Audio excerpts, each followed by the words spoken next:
asalaamaaleykum mbokk yi déglu dalee nag jàmm ñetti kërub liggéeykaay yi nga xam ne dañuy defar ciment fii ci mim réew autolikaay bii di Sud Quotidien moo ñu yëgal ne suñu maytuwulee de dinañu tëj seeni buntu ndaxte fu mu nekk nii ay jafe-jafe yu tar la ñuy jànkonteel autolikaay bii di Sud Quotidien du ñu xamal ne ca Dangote ciment foofu moom personnel ba yëpp la ñu daal di yóbbu ci wàllu congé collectif la ko waral moom mooy jafe-jafe yu tar yi nga xam ne moom la ñuy jànkonteel autolikaay bii di Sud Quotidien ne bu ñu daal di boole ñetti kërub liggéeykaay yooyu limu nit ñi nga xam ne ñoom ñoo fay liggéeyee tollu nañu ci juróomi junni te suñu maytuwulee ñooñu ñëpp de seen liggéey fu mu nekk ni dara wóoratu ci suñu naataango yi nag di ñu xamal ne liggéeykatu cimenterie yooyu ñu ngi joxoñ baaraamu tuuma nguurub Sénégal ndaxte daf leen tere ñu yokk njëgu ciment bi te boobu fekk na ne lépp loo xam ne dañu koy jëfandikoo ngir defar ciment lépp daal di yokku ci biir àddina bi wërngal kàpp rawatina nag ak wàllu mbas bi di Covid 19 ak tamit xeex ba nga xam ne moom moo am ci diggante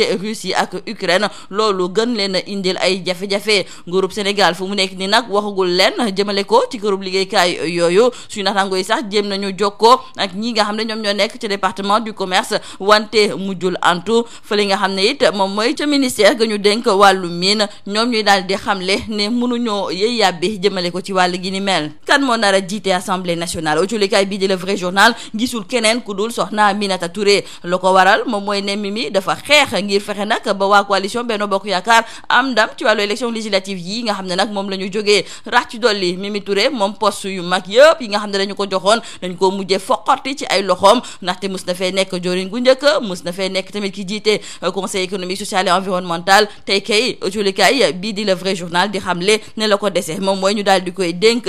poste président bu assemblée nationale bés bi le jour du ñu xamal ne foofu nga xam ne sax moom mooy ci assemblée nationale fu mu nekk ni moom ña ngay li ñettu bu baax a baax naka la ñuy mën a def ba séddale poste yi moom ñii nga xam ne ñoom ñooy waa coalition Benno Bokk Yaakaar dinañ ci am ay poste yu bëri ndaxte buñ ko calculer ak tamit seen majorité bu ndaw bi nga xam ne nag moom la ñu am foofu nga xam ne de moom mooy ci assemblée nationale bu ñu deful seen kéemtalaay kàttan daal dina bëri nag yenn ci ay poste yoo xam ne daal dina leen rëcc gouvernement bu yees bi moom ba léegi ñu ngi koy xaar autolikaay bi di Dakar Times gis sax ne yéexital bu ci amee boobu dafa fekk ne dañuy def ay enquête de moralité maanaam daal dañuy liñatu bu baax a baax démb ak barke démb ñii nga xam ne la ñu nar a tabb ñu nar a bokk ci biir gouvernement bi rax ci dolli suñu naataango yu Dakar Times ñu ngi ñuy xamal ne njiitu réew mi laata sax muy taxawal gouvernement bu bees tàq bi faw nag ñu daal di taxawal assemblée nationale ba daal di tabb nag ki nga xam ne moom moo ko nar a jiite Karim Meïssa Wade autolikaay bii di Tribune moo ñuy xamal ne su fekkente ne nag dafa bëgg a dellu si waat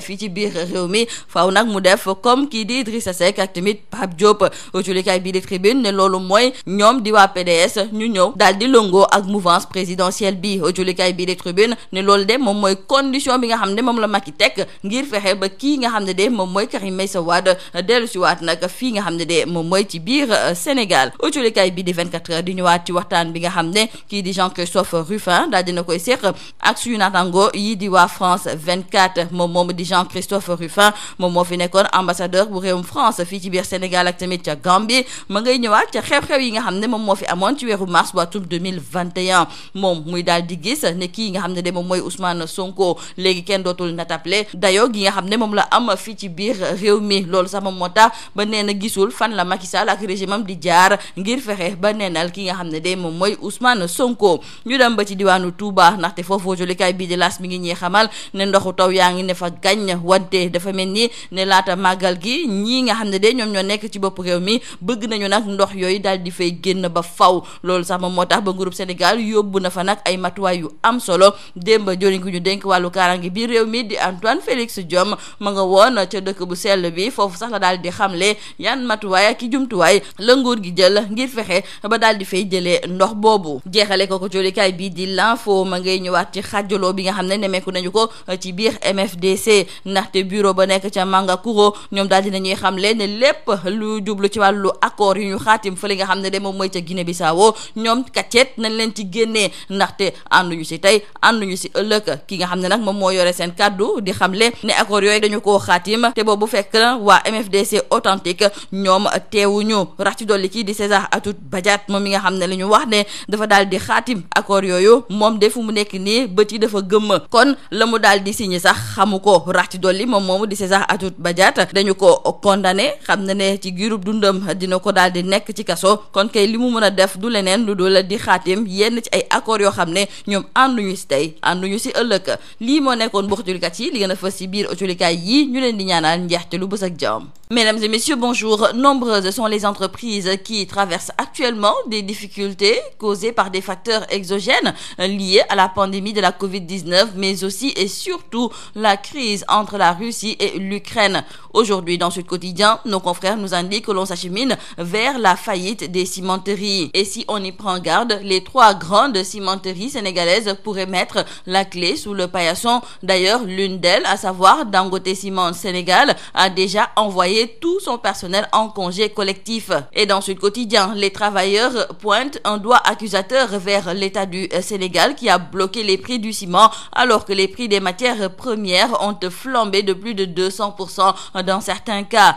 ce qui fait que tout le monde vend à perte, disent les travailleurs. Et toujours selon ces derniers, les 3 cimenteries emploient plus de 5000 personnes et d'après le rapport de l'ITIE, ces industries rapportent au trésor public des milliards de francs CFA. Pour l'heure, du côté de l'État, nous disons confrères de Sud Quotidien, on adopte la politique de l'autruche. Toutes les tentatives de nos confrères pour rentrer en contact avec le département du commerce sont restées vaines. Quant à celui des mines, il est à signaler qu'il est plus dans la délivrance de l'exploitation que dans la commercialisation. Qui sera le futur président de l'Assemblée nationale? Nos confrères du quotidien Le Vrai Journal trouvent qu'une seule personne mérite ce poste et c'est Aminata Touré. Ancien Premier ministre, elle avait été dégommée à la suite d'une déconvenue électorale à Grand-Yoff avant son retour en grâce avec sa nomination comme envoyée spéciale, puis jouant les premiers rôles à la présidentielle 2019, ponctuée par la réélection de Macky Sall. Elle a été par la suite récompensée avec la présidence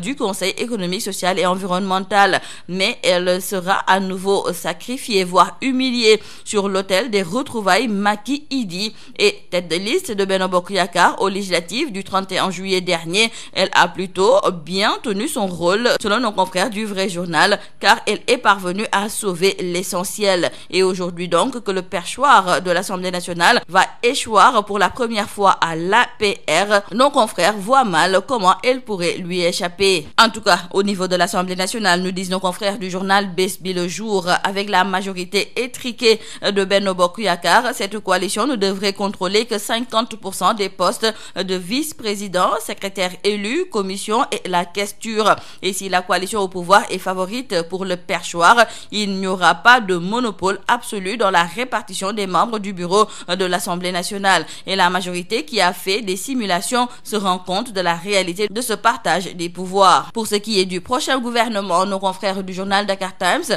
notent qu'il y a un retard dans la mise en place de ce tout nouveau gouvernement. Mais selon nos confrères, cela est dû à la rigueur des enquêtes de moralité. Ces enquêtes seraient à l'origine donc des lenteurs de la mise en place du prochain gouvernement et il faudra alors patienter pour découvrir les visages des futurs ministres. En outre, le président de la République devrait mettre en place l'Assemblée nationale d'abord avant de nommer son premier ministre. Et nous parlons à présent avec nos confrères du journal Tribune du retour au bercail de Karim Meïssa Wade. Son père fait des pieds et des mains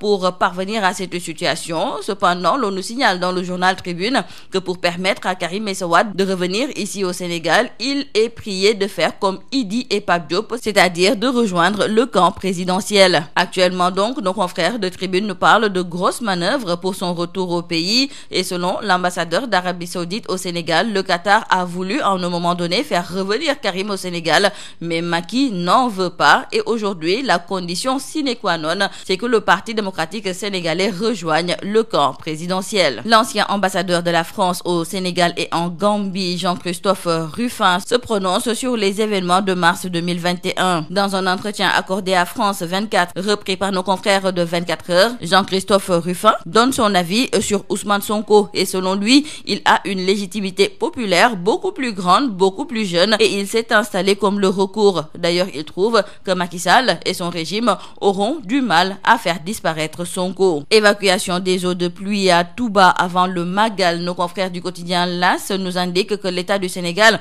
sort les gros moyens. Hier, le ministre de l'Intérieur Antoine Félix Diome, qui était dans la cité religieuse, a annoncé l'arrivée de 18 camions hydrocureurs entre hier et aujourd'hui à Touba pour soulager les populations affectées dans les eaux zone où il n'y a pas de déversoir, encore moins d'exutoire. Et ce travail sera poursuivi sans relâche et même va être renforcé d'ici le Magal. Terminons par nos confrères du journal L'Info qui nous parle de cette division au sein du MFDC. Le bureau de Mangakuro brûle les accords de Bissau. Selon ces derniers, ces accords ne les concernent pas. Le comité provisoire du MFDC ne peut pas signer à la place du MFDC authentique et ce bureau récuse tout simplement ces accords signés en Guinée-Bissau. Pour ces derniers, la paix ne se bricole pas, elle ne se bâtit pas sur du sable mouvant de l'uralisme et l'arbitraire. Cette faction du MFDC pense que la volonté du régime du président Macky Sall est de finir avec le MFDC par les armes, mais c'est peine perdue car c'est impossible et illusoire,